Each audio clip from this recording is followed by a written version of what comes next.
Alrighty guys, let's go ahead and break down this Friday's price action and take a look at just what happened to this wonderful Friday. And you can see all kinds of blinds and craziness on the charts here. I figured I'd leave it just so you kind of see how I look at things throughout the day. I always like to use the last 24 hours, like I mentioned in mini recaps. So you can see that this was Thursday morning into Friday morning. The reason why I'm choosing 7 o'clock for me, because that's when you see the market change here in Central Standard Time, and that's why I use 7 so you can go accordingly. The tools that I'm using that are on here again are if you're using TradingView, the software I'm using that I'm looking at here, and the tool that I'm using is the fixed range volume profile tool. I think it's right through here. So it's 1, 2, 3, 4, the fifth icon down. I click on the arrow, it pops open here, and you can see it's right here, fixed range volume profile, the FRVP. Sometimes you'll hear it called out as. So basically, you select that, and then you can select the time frame that you want, and then that's where you get these information on the charts. So really, it's analyzing a low point of control in the chart and a high on the chart for the last 24 hours worth of data, and that's why I use that. And then you might be asking, well, why are you using this volume profile range to get those, and how those lines show up? It's just mainly when a lot of buyers and sellers came into the market, and we're looking for these lines now become support and resistance lines in the market. So you can see right here is a lot of energy. The graph goes way over. This is basically saying there was a lot of resistance right here at the time, probably on past chart history. But in the last 24 hours, this is a key zone. So as this is trading down, you do expect it to have a hard bounce right here. And that's why you see this orange line that I drew through here, right on this area. And then you can see I have another one drawn over here as well. These are key areas of support in the last 24 hours that I'm looking at to hold. The other thing is that you can see in the last 24 hours we started to grind down, and in the morning we were sitting right in this key area. So for a breakout area and for this to run up into this morning, on Friday morning, take advantage of this price action is really you're looking for it to hold these key levels that I'm looking at in the last 24 hours. So at this point, we wanted to break the volume area high, which is this red line right through in the last 24 hours. Yeah, you can see that it kind of fought in the morning, right in this key level, and then it broke on up and ran off. So we're on the 15-minute chart. We're sitting tight. You had the 200 coming up, pushing price action up, and then you had the 21 curling right here. So this was either going to trail out and go sideways and then step down and fall lower, or this was going to push back up. Now, based on the price action and where it was going and getting back above this volume area high right here, this was a good area to look at getting an entry. The other thing is you can see these vertical, or these lines chasing price action. If I went out to a longer time frame, it's a lot clearer. So I was really charting this on the 1 hour. So I was using the last 24 hours with the data, but then I was also using the Wednesday's really price action into Thursday, and then here you can see we run up into Friday, and now we're starting to top out and we're burning out up here at the top. But you can see this rising wedge that's happening, and then hard snap out. This is a lot of times you see this hard snap out like this. This was taking the last of it, and then we're going to kind of find some support back down in here. If you're looking for some key areas, we could run all the way back down into this 1 hour key level. Now remember, we also were talking about key support at 113,500, and then we had 112,500. Those are all key supports through here. So that is something to watch for at this point for this to come back down. So if you want to mark those, you're basically looking at this cluster right here, and then if you come back down into the lower level right through here is all key level support. If you go back in the past, this has been a key area. For ease of use, again, using this is the weekly fixed range volume profile that we built on for last week's candle at close.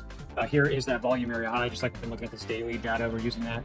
This is a key area right here, about 113,100 right now. And then we're looking at the 1 hour, you have your 200 coming up. It's trading right at the 112,250. So those are key levels. And then you can see this.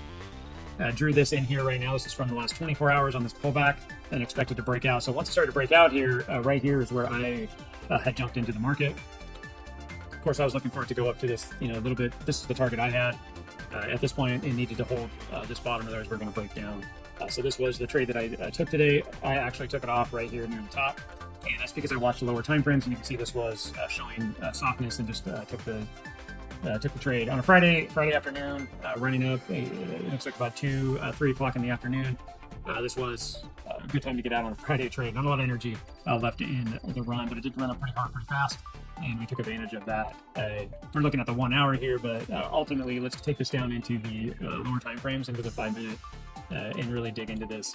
a lot more. So those lines that we see that look like chaos right through here are also the lines that we took from the 1 hour.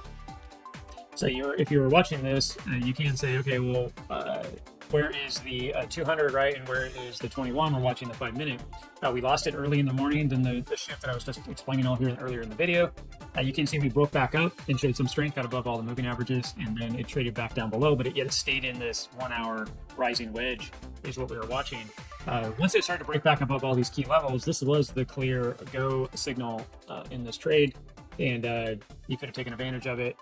You can see, like, I was drawing it up here originally to take advantage of that full target. Oops, it's right here. Was that full target? And you can see, like, what I'm talking about right here. See, this is already extended, right? It broke out, ran up, broke out right here with a nice movement, and then it started to get exhausted, but then broke up at the last little bit. But I was talking about bearish divergence in the recap just the last 2 days. There you go. There's your bearish divergence. So this was at the time it was a higher high, but then this one made a higher high. So you have a lower high and a higher high, and then you have a higher high and a lower high. So they're against each other, so they're diverting. So since this is on top of the RSI and top of the chart here, price action, that would be bearish divergence. And now, like I said before, if it's flipped around, it would have been bullish divergence, but this is a bearish divergence and shows potential for breakdown. So the other thing is you can look at is the right through here. If I'll go ahead and circle this out for you. If you look at this right here, this is also a good indicator that you can use. You lost the 200 and backtested. So if you're watching this indicators, you can see a lot of breakdown going on, exhaustion starting to break down through here, and this is showing a top. So if you got out anywhere in this zone, would have been a great exit.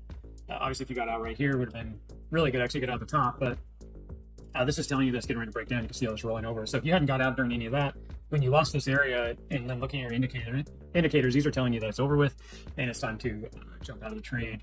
And if you were watching and really trading, this would have been the time right here to jump into a short and take advantage of it. Now this looks like it's probably going to come back down right here and test its own 5 minute 200.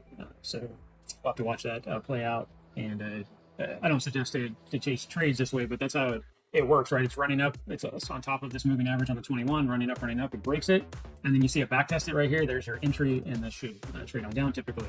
And you could just kind of watch price action that way. When you say, hey, well, I could use that whenever I want, it doesn't. It's only when it runs away and makes a move is where you're going to have a pullback. So right through here, you can see that it doesn't give you any of that. It's just noise, and it's constantly trading in this area. So if you want an easy trade, wait for it to run like you see here, and then do this pattern and see there's a breakdown right here. This is the setup that you're looking for. So if you want to screenshot that and teach it to yourself and really watch, this is the setup that you're looking for taking advantage of a trade opportunity. So, all right, guys, I'll go ahead and leave you with that. And you can go ahead and practice on the weekend. Always be careful on the weekend when you trade. There's low volume. There is always opportunity if you're being consistent and really watching the price action. But like I said, be careful on the weekend trading. So like and subscribe, guys. It always helps the channel, helps others learn. Check out our other playlists and stuff on the channel to learn. You can learn about the Kabroda Trading Battle Box. If you want to learn more about the AI tool and how to find key levels. I didn't have these turned on the chart today, but obviously those are key levels to help you trade and take advantage of the market. And then there's other learning tools as well to how to utilize a lot of the different trading software and all that stuff. So anyways, guys, enjoy your weekend, and we will see you on the next recap. Talk to you soon.